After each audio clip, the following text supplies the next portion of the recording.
As grandes homenagens que não pode deixar de estar presente. Uma é a Lígia Sá, que foi a mentora na criação do curso de jornalismo, né? E a outra é o Carlos Darge, que conheço justamente, que na hora em que nós estávamos mais aperreados, na hora que nós estávamos querendo nos ajustar mais de acordo com a realidade do ensino da comunicação, foi ele que deu o amparo como coordenador do nosso curso.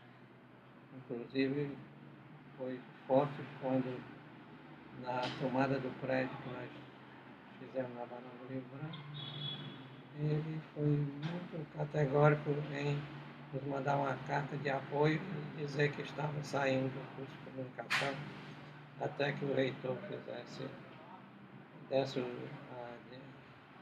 a decisão total do que ele ia fazer com o curso de jornalismo. Né? Naquele tempo não tinha comunicação no jornalismo. Então, feito essas observações primeiras, ainda dentro da nossa gestão, nós tivemos um ato muito importante dentro dessa questão, que foi o ato de a gente ter tomado o prédio que depois foi caracterizado como sendo do jornalismo da UFC.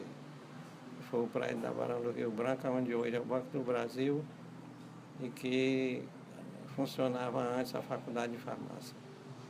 No dia que a Faculdade de Farmácia saiu, nós invadimos o prédio e dormimos essa noite lá e passamos mais 2 dias só esperando que a polícia viesse. Mas, infelizmente, não apareceu polícia nenhuma, né? O jornalismo ele teve uma coisa muito importante, apesar de ser o curso mais novo da universidade naquele tempo, mas eles, dentro do Centro de Humanidade, ele se caracterizou como uma liderança, com pessoas, outras, tínhamos a nossa turma, mas também tiveram outras pessoas, como o grupo do Newton, do Laerte, e assim nós tivemos uma média. Assim nós tivemos uma passagem assim, bastante interessante de pessoas que se interessaram pelo curso. Então, dentro da questão política do próprio curso, nós não tínhamos, digamos, como fazer, digamos, as coisas oficialmente. Mas nós fazíamos por travessa, né? Porque nós fazíamos, digamos, fazia fora do curso, nós não podíamos estar fazendo a reunião dentro dos cursos, mas a gente fazia por fora e trazia os resultados. Então esse é o primeiro ato que eu chamo, o primeiro ato do teatro. Então, com a adição do AI-5, nós tivemos, de certa forma, uma demandada, né? As pessoas desapareceram, outras foram presas, outras foram embora para outros países, mas ficou sempre na cinza, aparecia sempre alguma coisa e a gente fazia clandestinamente. E assim nós tivemos a instalação do nosso curso de jornalismo na faculdade, onde era a Faculdade de Farmácia, e daí nós continuamos como continuamos até hoje. A maior dificuldade que nós encontramos era a questão de reunir, porque as pessoas ficaram muito medrosas e só apareciam mesmo aqueles que às vezes se aventuravam, né? Mas mesmo assim a gente conseguia, aqui e acolá, a gente conseguia se reunir um grupinho, e aí a gente fazia aquela coisa que é normal, em nome de todos. Então, em nome de todos, como nós estávamos trabalhando dentro de um espaço de exceção, então as vozes, quando a gente levantava a voz para dizer alguma coisa, sempre era ouvido, porque os meios de comunicação começavam a publicizar, começavam a dizer, para informar as rádios, etc., né? E os reitores também começaram também a nos ouvir, né? Dentro daquelas propostas. O que foi decepcionante, digamos, em toda essa trajetória, foi que nós verificamos o seguinte, é que a revolução, chamada revolução, ela conseguiu uma coisa que ainda hoje eu acho que é maléfico para não só os cursos de jornalismo, mas para todos os cursos das universidades, que foi quebrar a unidade. Nós tínhamos naquele momento, anteriormente, nós tínhamos um ensino que você começava, as turmas começavam e terminavam juntos. A Revolução esfacelou tudo, né? Ela fez o semestral, que aí nós passamos a nos dividir. Foi muito interessante, porque às vezes eu fico a pensar que tem umas coisas interessantes na vida.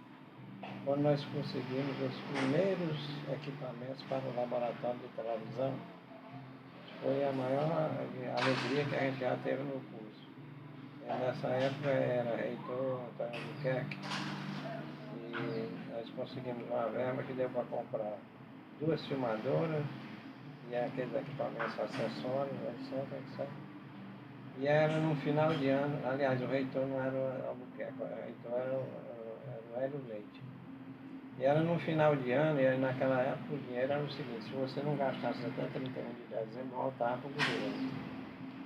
E aí os meninos da compra, na reitoria, começaram a fazer o trabalho bem ligeiro para poder comprar as máquinas. E fizeram o empenho de pagamento, fizeram tudo. O cara pediu uma entrada, eles mandaram a entrada e tal. E aí quando foi no ano seguinte, nós ficamos, foi uma outra penúria porque os equipamentos não chegaram. Quando nós descobrimos um dia que o cara tinha falido e tinha ido embora, não tinha deixado os equipamentos. Então foi uma coisa negativa que ficou muito na nossa cabeça, né? Eu sinto saudade porque é o seguinte, eu acho que na passagem pela vida, se a gente souber fazer, todas as coisas são importantes, mesmo as negativas. Que naquela época, por exemplo, naquele momento eu podia não saber o que era negativo e estava trabalhando por uma função que às vezes eu nem sabia bem qual era a função que eu estava com ela ali.